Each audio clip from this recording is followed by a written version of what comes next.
Meningokok infeksiyasi bu o'tkir yuqumli ichak kasalligidir. Kasallikni chaqiruvchisi bu Neisseria meningitis bakteriyasi.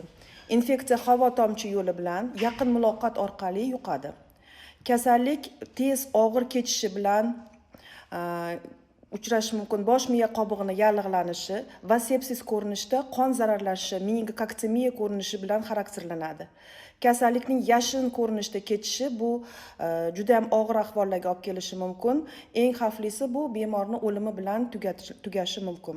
Kasallikning erta belgilari: tana haroratining keskin ko'tarilishi 39-40 gradusgacha, qattiq bosh og'riq preparatlarini qabul qilganda ham og'riq kamaymasligi, burun bitishi, tomog'ida qichishi, nazofaringit ko'rinishi, ko'ngil aynishi va qayt qilishi. Qayt qilganda bemorning ahvoli yengillashmasligi bilan kuzatilishi mumkin.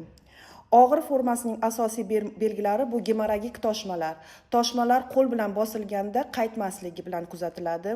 Ensa mushaklarining rigidligi bu boshni pastga ega olmasligi bilan kuzatiladi.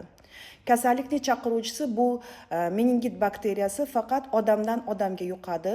Sog'lom tashuvchi orqali yoki bemor odamdan yuqishi mumkin. Infeksiya so'lak tomchilari orqali inson yo'talganda, aksirganda yuqadi. Kasallikka moyillar bu yosh bolalar, o'smirlar va immuniteti kamaygan, susaygan insonlar hisoblanadi.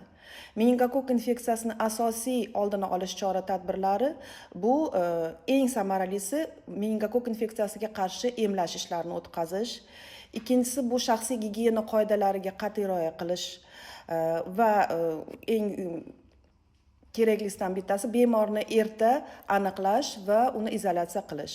Meningokok infeksiyasiga gumon qilingan bemorlarni albatta yuqumli kasalliklar shifoxonasida davolash kerak bo'ladi.